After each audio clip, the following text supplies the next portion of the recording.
টুলসের ব্যবহার, spot healing burst টুলসের ব্যবহার করতে হবে। তো এই টুলসের ব্যবহার করার জন্য আমরা এই টুলসটি আগে সিলেক্ট করে নেব। সিলেক্ট করার পর আমরা যদি এই লাল যে দাগগুলো আছে ওইটা ক্লিক করি কিবোর্ড থেকে, এই যে এইভাবে যদি ক্লিক করি দাগগুলো কিন্তু চলে যাচ্ছে। তার আগে আমি এখানে দেখে দিই, এই যে এটা দিয়ে আপনি সাইজ কম বড় করতে পারবেন। এই যে এখানে ক্লিক দিলে একটি কালো সার্কেল তৈরি হচ্ছে, এটার সাইজ এখান থেকে কম বেশি করতে পারবেন আপনারা। তো এখান থেকে কম বেশি করতে পারবেন, এখান থেকে কম বেশি করতে পারবেন। দেন আপনারা যখন লাল দাগে এভাবে ক্লিক দিবেন দেখেন দাগগুলো কিন্তু চলে যাচ্ছে, এই যে দাগগুলো কিন্তু চলে যাচ্ছে। তো আমরা এই টুলসটির ব্যবহার কিন্তু জেনেছি। এখন আবার আপনি যদি এই কালো দাগগুলো ক্লিক করলে যে আসছে এগুলোকে যদি আরো সাইজ ছোট করতে চান, এখান থেকে এটা কমিয়ে দিবেন, এটা কমিয়ে দিবেন, এটা কমিয়ে দিবেন সাইজ। সবগুলো কমিয়ে দিলে এখানে কিন্তু এই যে ছোট আকারে আপনারা দাগগুলি মুছতে পারবেন। ঠিক আছে, বোঝা গেল আমার কথা? এভাবে আপনারা ক্লিক দিয়ে মুছতে পারবেন, এভাবে মুছতে পারবেন। কিন্তু এই যে লাল দাগগুলো কিন্তু চলে যাচ্ছে। আমরা যদি এই যে এটাকে এভাবে রিমুভ করতে চাই, এই যে এভাবে ড্রাগ এন্ড ড্রপ করবেন, যতগুলো আছে লাল দাগ আছে সবগুলো কিন্তু রিমুভ হয়ে যাবে। তো আমি যদি আরেকটি ইমেজ ওপেন করে দেখাই আপনাদের, এই যে এটা দিয়ে ভালোভাবে করতে পারবেন ইমেজটি দিয়ে। এই যে লাল দাগ, আপনারা এখানে যে লাল দাগগুলো দেখতে পাচ্ছেন, এই যে এখানে ক্লিক দিলে লাল দাগটি কিন্তু চলে যাচ্ছে।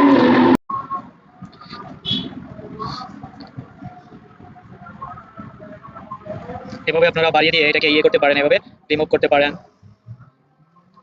তো এই টুলসটির ব্যবহারটি আমরা জেনে গেছি। এখন আমরা যে টুলসটি জানবো, পরবর্তী টুলসটি এখানে কি আছে, হেলিং বাস টুলস, এটা দিয়ে এটা সম্পর্কে জানবো। এটা জানতে আমাদের আবার ফাইলগুলো নতুন ভাবে ওপেন করতে হবে।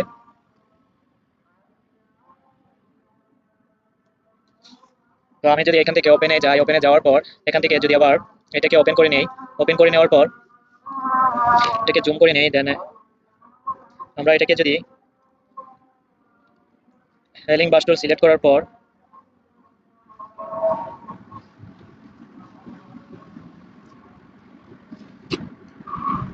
কিবোর্ড থেকে অল ধরে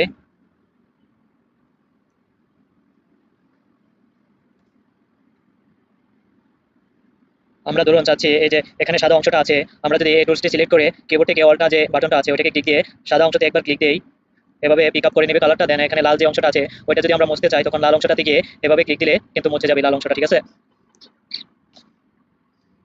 এই যে এভাবে যখন এই যে আমি চাচ্ছি এখানে যে কালারটা আছে স্মুথ কালার, মানে একেবারে ফ্রেশ কালারটা আছে, এই কালারটা দিয়ে আমি এই লাল দাগগুলো মুছে দেবো, মানে ব্রনগুলো আর দেখা যাবে না, সেম এরকম দেখা যাবে। এরকম করতে হলে কি করতে হবে, এই যে এই টুলস দিয়ে করতে পারবো, হেয়ারলিং বাস টুলস, এন্ড এটাতে সিলেক্ট করার পর কিবোর্ড থেকে অলটা ধরে এখানে একটা ক্লিক দিতে হবে। দেন অলটা ছেড়ে কিবোর্ড থেকে অলটা ছেড়ে এভাবে মুভ করে লাল দাগের উপরে আনতে হবে। এই লাল দাগগুলোর উপরে ব্রনগুলোর উপরে আনে এভাবে ক্লিক করলে অথবা এভাবে ড্রাগ এন্ড ড্রপ করলেও দাগগুলো মুছে যাবে। এভাবে ক্লিক করবেন, বারে বারে ক্লিক করবেন। আর এটাকে সাইজ যদি বাড়িয়ে দেন তাহলে ভালো করে এভাবে কিন্তু কালারটা পিক আপ হয়ে যাবে। ঠিক আছে, তো সাইজটা কমিয়ে নেবেন, সাইজটা আমি বাড়িয়ে দিয়েছি, এটা অনেকটা অন্যরকম হয়ে গেছে। দেন আমরা যদি আরেকটা ইমেজ ওপেন করি, এই যে আমি সাইজটা কমিয়ে নেব, পারফেক্ট সাইজ করে নেব, আরো কমিয়ে নেব। হ্যাঁ এখন ঠিক আছে। এই যে কিবোর্ড থেকে অলটা ধরে এই জায়গাতে ক্লিক করার পর আমি চাচ্ছি এরকম কালার থাকবে লাল দাগগুলো। দেন অলটা কিবোর্ড থেকে ছেড়ে এভাবে এখান থেকে মুভ করে এখানে আনবেন, আনার পর এই লাল দাগগুলোর উপর এভাবে ক্লিক দিবেন। ক্লিক দেওয়ার পর লাল দাগগুলো দেখা যাচ্ছে এখান থেকে চলে যাচ্ছে। তো আপনারা বুঝতে পারছেন এই টুলসের ব্যবহার। এভাবে ক্লিক দিলে লাল যে ব্রনগুলো আছে সেগুলো কিন্তু চলে যাচ্ছে। আপনারা যখন কোনো ইমেজের ছবি থেকে এভাবে ব্রনগুলো ডিলিট করতে চাইবেন আপনারা কিন্তু এভাবে করতে পারেন। ঠিক আছে,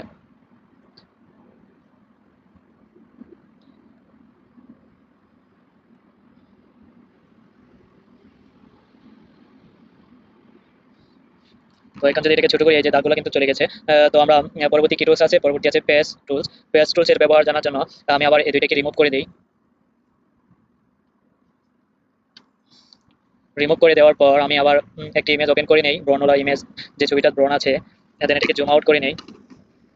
আমরা যদি পেজ টুলটি আগে সিলেক্ট করি, সিলেক্ট করার পর আমরা যদি এটাকে এভাবে সিলেক্ট করি, দেন সিলেক্ট করার পর এভাবে সার্কেল তৈরি করে এভাবে আমরা যেটাতে মুভ করবো এখানে মুভ করলে এরকম কালার ওইখানে চলে যাবে। ঠিক আছে, এই যে আপনারা দেখতে পাচ্ছেন এখানে মুভ করার পর কালারটি কিন্তু চলে গেছে। আমরা যদি এই পুরোটা সিলেক্ট করি, মানে এই পুরোটার কালার চেঞ্জ করতে যাই, তখন এটাকে এভাবে ড্রাগ এন্ড ড্রপ করে এই কালারে ছেড়ে দিলে কালারটি অন্য কালার হয়ে যাবে। এটা হচ্ছে এই টুলসের ব্যবহার।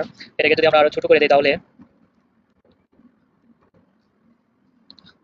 এই যে এটাকে যখন আপনারা জুম করে এডিট করবেন তখন ভালোভাবে হবে। এই যে এটা কিন্তু চলে গেছে। এখানে যে লাল দাগটা আছে এটাকে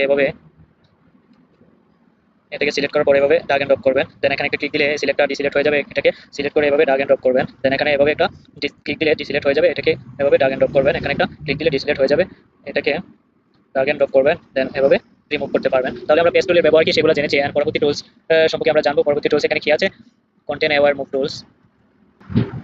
তো এটাকে আমরা ডিলিট করে দেই, পরবর্তী টুলসটি সম্পর্কে জানবো। আমাদের আবার ফাইলটি ওপেন করতে হবে।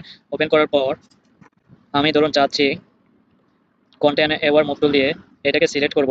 সিলেক্ট করার পর এটাকে যদি আমরা এভাবে মুভ করে দিই, এটা কিন্তু এখানে চলে আসবে। এটা হচ্ছে দেন আমরা মুভ টুলে গিয়ে কন্ট্রোল ডি চাপলে এটা কিন্তু এখানে অ্যাডজাস্ট হয়ে যাবে। এটা হচ্ছে আমাদের এই টুলসটির ব্যবহার। দেন রিডাই টুলস, এটা এখন প্রয়োজনে আমি পরবর্তী ভিডিওতে এটা দেখাবো। দেন এটা হচ্ছে ব্রাশ টুলস। ব্রাশ টুলস দিয়ে আমরা এভাবে আঁকতে পারি। ব্রাশ টুলস তো আমরা সবাই বুঝি, এভাবে আঁকবো, আমরা এভাবে আঁকতে পারি। দেন আমরা এখান থেকে ছোট বড় করতে পারি, এটাকে সাইজটাকে এখান থেকে এভাবে ছোট বড় করতে পারি। আমরা কালারটাকে চেঞ্জ করে ব্ল্যাক করে দিই, এই যে এভাবে আঁকতে পারি। এটা হচ্ছে ব্রাশ টুলসের ব্যবহার, এভাবে আমাদের যে কোনো ইচ্ছা মতো আঁকতে পারি।